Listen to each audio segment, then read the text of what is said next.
Bom dia, estão todos me escutando? Abra sua Bíblia no livro de Josué, capítulo de número 2. Vamos estar meditando nessa passagem, uma famosa passagem, que fala sobre Raabe. Josué capítulo 2, nós vamos ler os versos 1, depois de 4 a 11.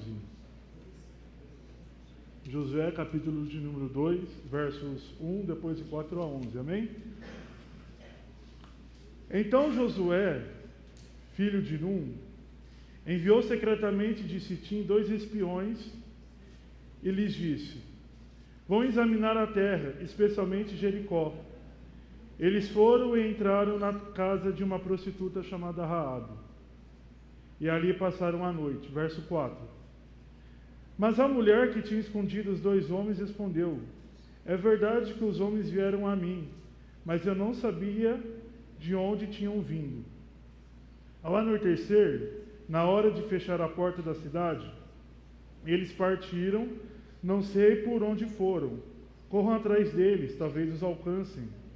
Ela, porém, os tinha levado para o terraço e os tinha escondido sob os talos de linho que havia arrumado lá.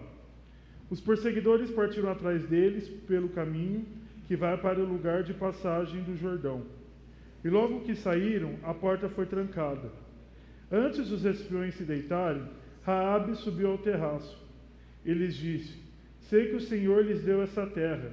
Vocês nos causaram um medo terrível, e todos os habitantes dessa terra estão apavorados por causa de vocês. Pois temos ouvido como o Senhor secou as águas do Mar Vermelho perante vocês quando saíram do Egito, e o que vocês fizeram a leste do Jordão com Seom e Og, os 2 reis amorreus que aniquilaram. Quando soubemos disso, o povo desanimou-se completamente, e por causa de vocês, todos perderam coragem, pois o Senhor seu Deus é Deus em cima nos céus e embaixo na terra. Bom, essa passagem, a passagem sobre Raabe, é uma das passagens mais conhecidas do Antigo Testamento. Quem foi Raabe? Raabe, ela aparece nesse texto, nesse capítulo de número 2, de Josué, e depois ela só vai aparecer em outras passagens, né?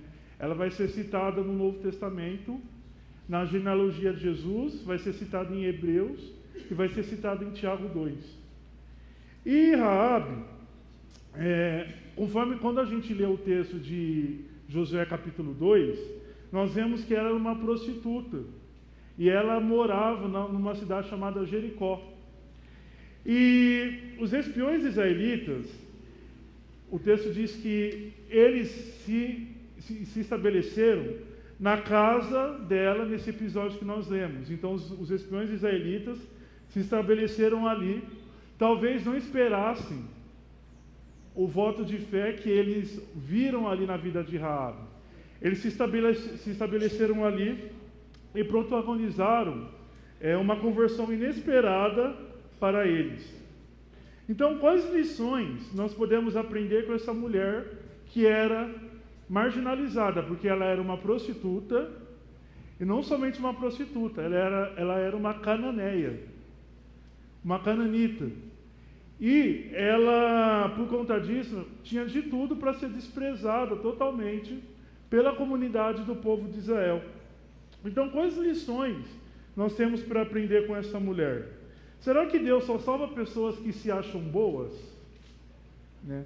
Muitas vezes as pessoas têm uma noção errada de que Deus só salva pessoas que se acham boas, pessoas que se esforçam para ser pessoas corretas, pessoas que se esforçam para ser um bom profissional, um bom pai, para tentar fazer tudo certinho. Mas será que isso é suficiente para salvar? Será que precisa de algo a mais para ser salvo? Porque Raabe, se dependesse de critérios para ser salva, tadinha, ela seria condenada.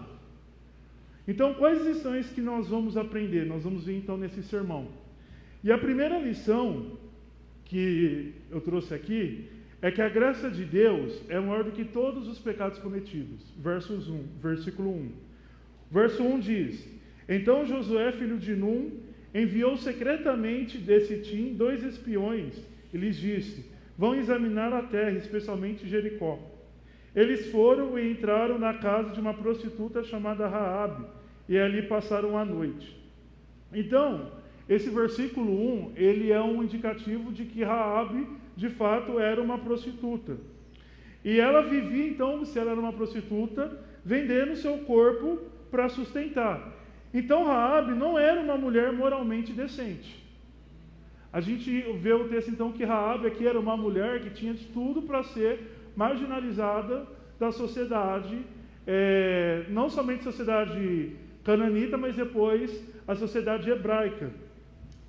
E a gente começa a ler nesse texto e começa a perguntar: por que será que os espiões israelitas foram justos para a casa dela? Essa é uma pergunta que eu fiz lendo esse texto.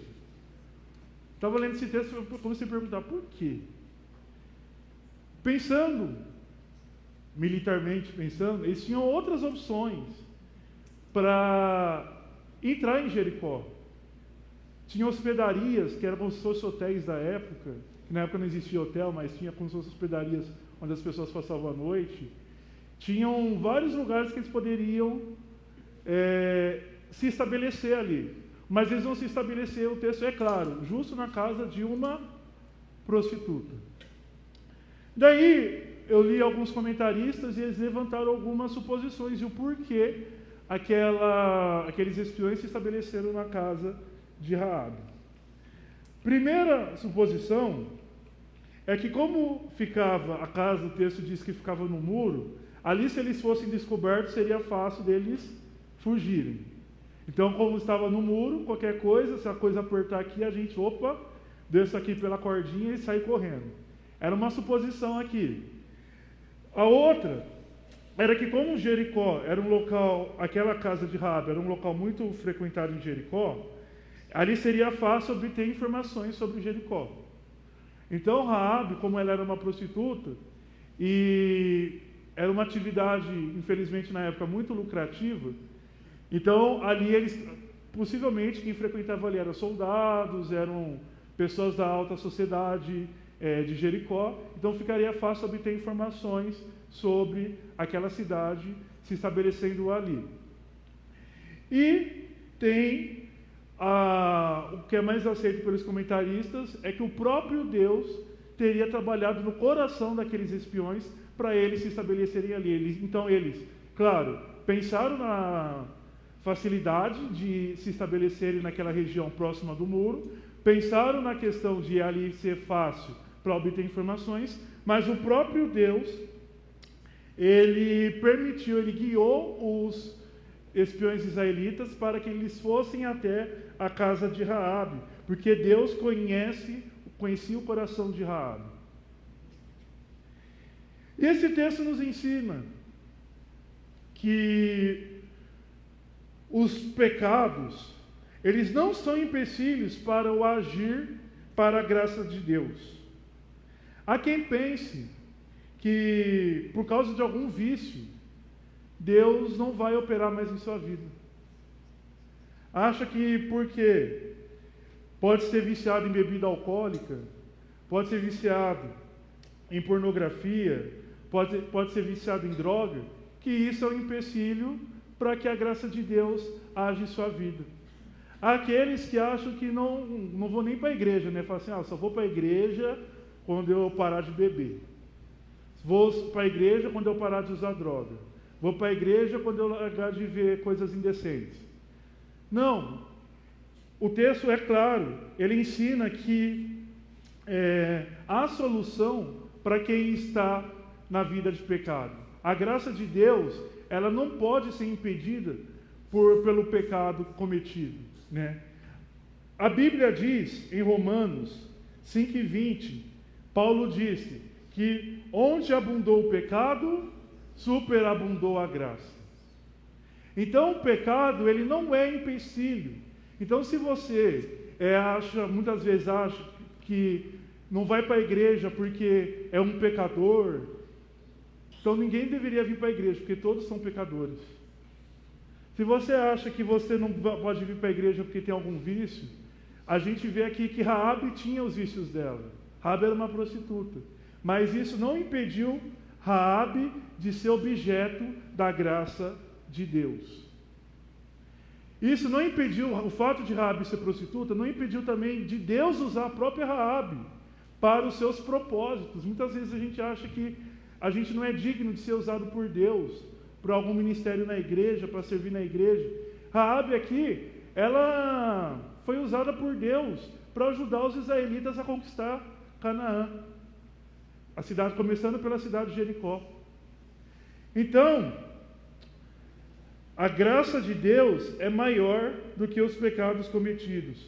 Porém, depender da graça de Deus não significa viver na prática do pecado, tá? Muitas vezes tem gente que acha que porque Deus é um Deus gracioso, eu posso viver por aí pecando livremente, que é só pedir perdão para Deus.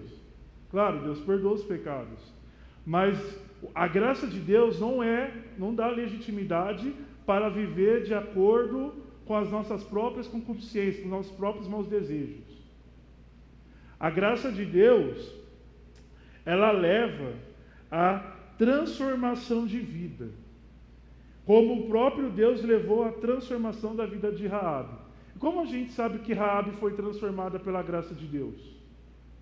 Aí essa passagem dá um indicativo, mas os textos do Novo Testamento são claros.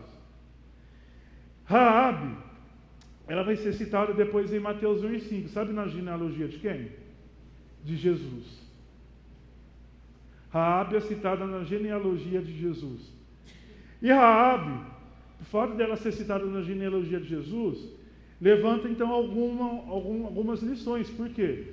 Porque significa que ela entrou para o povo de Israel. Ela deixou aquela vida e se casou com um judeu. Então, ela teve a sua vida transformada. Então, a gente vê que a graça de Deus na vida de Raabe levou à transformação da vida dela. Isso mostra que Raabe, então, ela passou a fazer parte da comunidade de Israel. Não somente isso, mas ela vai ser citada também em Hebreus 11, na galeria dos heróis da fé. O texto mostra que, por conta da ação dela, ela foi considerada uma heroína da fé. Uma mulher que era uma prostituta e foi alcançada pela graça de Deus. Então a gente aprende aqui, irmãos, que a graça de Deus transforma os mais terríveis pecadores em novas criaturas, cidadãos da comunidade de Deus, que é a igreja.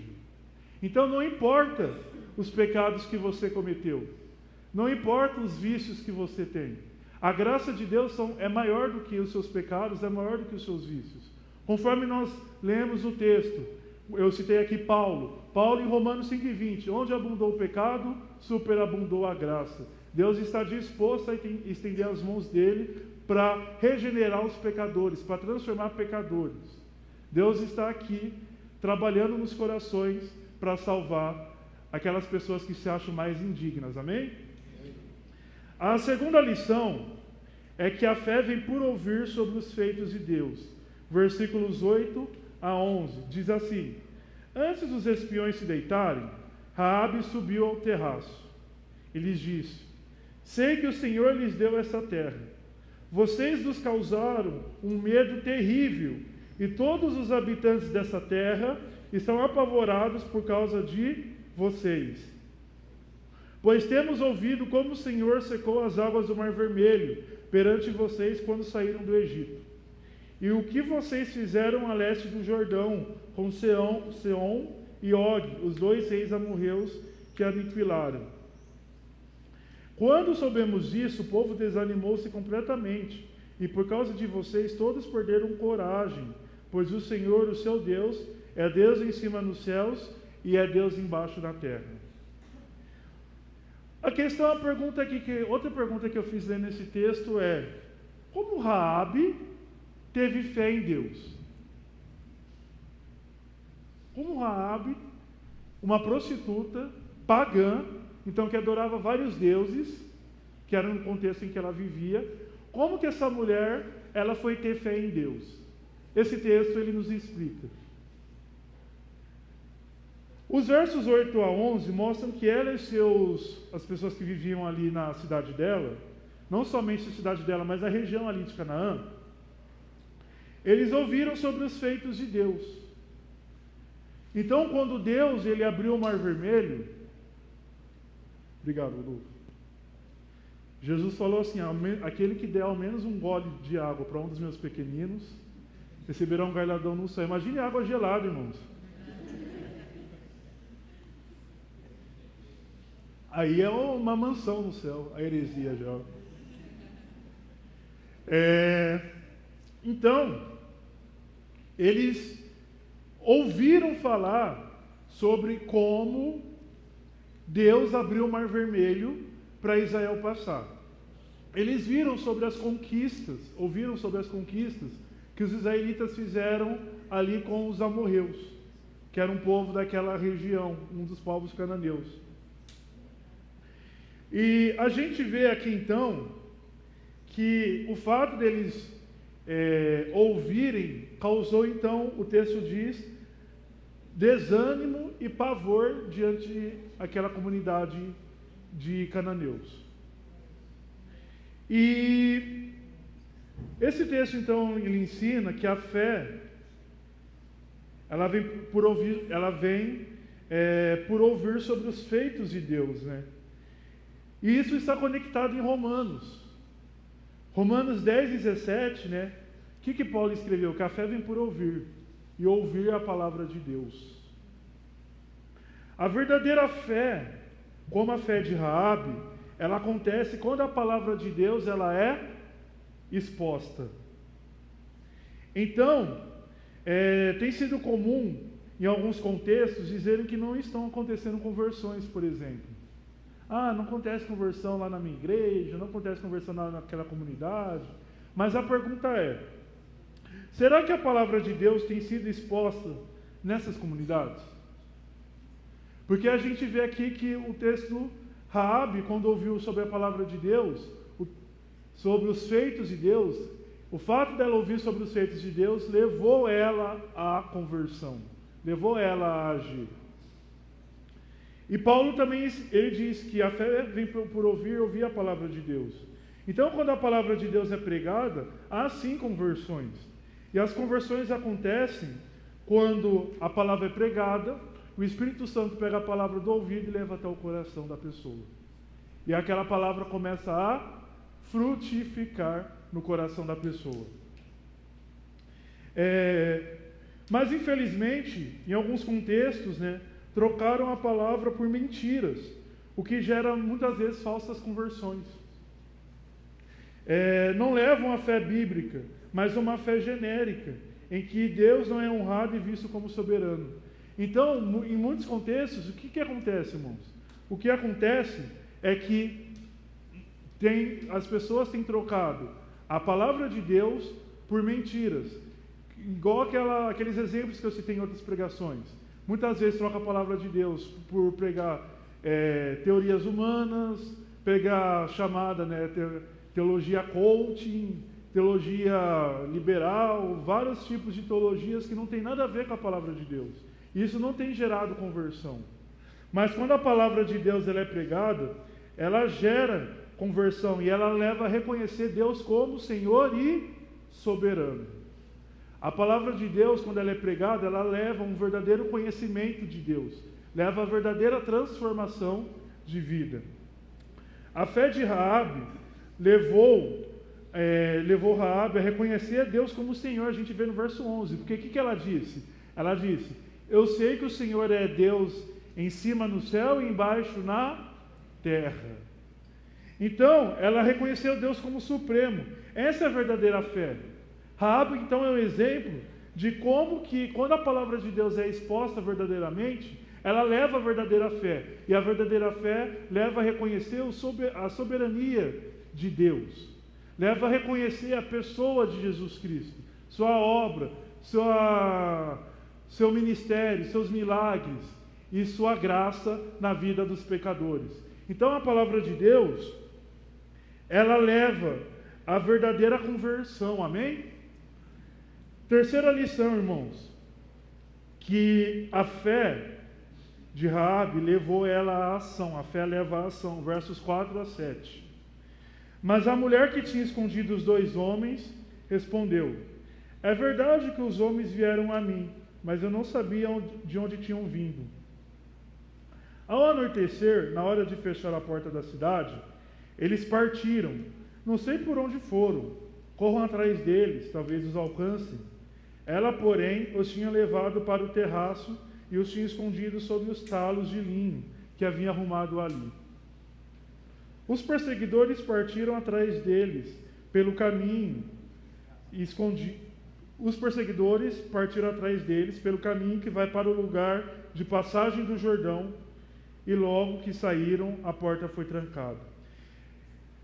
Esse texto aqui tem uma questão, que é uma questão ética, que Raabe, o texto não vai dizer que Deus aprovou a mentira de Raabe, tá? Porque o texto aqui está mostrando que Raabe mentiu. Mas tem a questão ética, porque o que aconteceria com aqueles espiões se ela dissesse onde eles estavam, né? Então é uma questão aqui, porque a gente até discutir para a IBM aí, questões de ética, essas questões sobre quando tem momentos em que o cristão tem que falar a verdade ou não, assim por diante. Mas Raabe, então, mas a gente vê que a fé dela levou ela à ação. Por que Raabe ajudou esses espiões? Ela ajudou esses espiões porque ela teve fé no Deus de Israel. E essa fé levou ela à ação e a ponto dela ser citada em Hebreus 11, na galeria de heróis da fé. A fé, quando ela é verdadeira, ela tem ação. Não é algo morto e sem vida, mas é vista por todos. A fé leva ao estado de arrependimento. Então, quando a fé é verdadeira, ela não leva a pessoa somente a achar que o fato dela crer em Deus é suficiente. A fé, quando é verdadeira, ela leva ao arrependimento. E o que é o arrependimento segundo a Bíblia? É uma mudança de mente. A gente vê que Raabe, a mente dela foi mudada. Como eu disse, esse texto é um indicativo de que ela teve um encontro com Deus, mas as passagens do Novo Testamento, elas vão mostrar que Raabe foi inserida na comunidade. Então ela se arrependeu dos pecados dela, da vida que ela levava como prostituta. Então, o arrependimento, ele vai levar o pecador ao desejo de deixar os pecados cometidos e de se aproximar de Deus. Que essa é a diferença do arrependimento e do remorso. O arrependimento, o remorso, ele é apenas uma tristeza pelo pecado.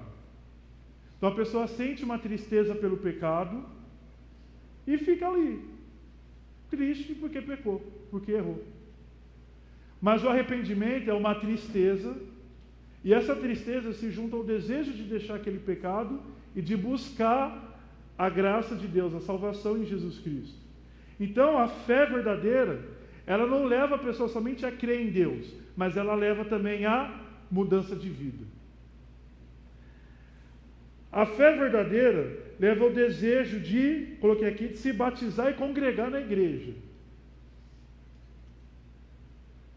Nós estamos vendo alguns contextos em alguns países, inclusive já está chegando aqui no Brasil, tem uns famosos, né? No Brasil fala os católicos não praticantes, né? Na Europa, em países de tradição protestante, são os protestantes não praticantes, né? Luteranos não praticantes, anglicanos não praticantes. Agora no Brasil está surgindo também os evangélicos não praticantes, né? Quase que está crescendo aí. Mas isso não é bíblico. A fé verdadeira, ela leva a ação, ela leva a desejo de se batizar. Então o batismo nada mais é, quando a pessoa se arrepende de seus pecados, o batismo é um símbolo de que algo interior aconteceu na vida daquela pessoa. Então a pessoa, ela mostra para o mundo, ela é levada à ação de mostrar para o mundo, para as pessoas, que ela nasceu de novo e de que ela é uma nova criatura. E depois que se batiza, a pessoa tem um desejo de congregar. Infelizmente, muitas pessoas têm deixado de congregar. Têm deixado de ir à igreja. E daí, a fé, o que acontece com a fé dessa pessoa? Vai se enfraquecendo. Uma vez eu ouvi um pastor, se não me engano ele era presbiteriano, que ele falou o seguinte, ele citou essa passagem que eu citei de Romanos, que a fé vem por ouvir e ouvir a palavra de Deus. Ele falou, nunca deixe de ir ao culto, porque quando você deixa de ir ao culto, você vai se esfriar espiritualmente, por causa justamente dessa passagem, a fé vem por ouvir e ouvir a palavra de Deus. Então, não deixe de congregar. E se você não batizou, se batize. Faça um compromisso público da sua fé. Deixe que as pessoas vejam que o Espírito Santo trabalhou dentro do seu coração e está trabalhando na sua vida, transformando a sua vida, amém? A fé verdadeira, ela leva influência em todas as áreas da vida, também nos estudos, no trabalho. Ela não é deixada em casa, né? Tem muita gente que, muitas vezes, acabou o culto de domingo, vou para o trabalho. Ali no trabalho, acabou a bênção que é o culto de domingo, né? Daí vive falando mal dos outros, entrando em briga, fica brigando dentro de casa. Por quê? Porque não vive uma fé, a fé verdadeira que leva a ação integral de viver essa fé. Ela não é deixada em casa e só é lembrada no culto de domingo. A pessoa procura viver a fé de forma integral em sua vida. Em todos os lugares que ela vai, ela procura reconhecer que Jesus está com ela e que ela deve agradar a Jesus. Então a fé verdadeira, ela leva a pessoa a ser um bom profissional. A fé verdadeira leva a pessoa a honrar a Deus nos seus estudos. A fé verdadeira leva a pessoa a honrar a Deus em sua família, como pai, como marido. A fé verdadeira leva a pessoa a honrar a Deus nas festas, por exemplo, de aniversário, de casamento. A fé verdadeira leva a pessoa a viver uma fé integral. Não tem mais separação do que é secular, do que é religioso. Tudo passa a ser do senhorio de Jesus em sua vida. Então todas as áreas da sua vida passam a ser dominada por Jesus Cristo. E a fé verdadeira, ela leva a ajudar as pessoas. É o que Tiago fala sobre Raabe. Tiago fala, quando ele fala de fé e obras, ele cita Raabe como uma mulher que praticou as suas obras, né? Então a fé verdadeira, ela faz com que a pessoa tenha compaixão dos que estão perdidos. Faz com que a pessoa tenha compaixão dos que estão mais vulneráveis socialmente, né? Não é à toa que a gente está fazendo aí várias ações sociais, porque a fé verdadeira, ela leva a essa ação, ela leva a igreja a sair das suas paredes e procura atingir a comunidade. Então, a fé verdadeira, ela não leva a pessoa a viver uma fé estática. Estática. Ela leva a pessoa a viver uma fé que tenha ação. Amém? Então, relembrando os pontos. A fé, a primeira lição é que a graça de Deus é maior do que os pecados cometidos. A segunda lição é que a fé vem por ouvir sobre os feitos de Deus. E a terceira lição é que a fé leva à ação. Amém?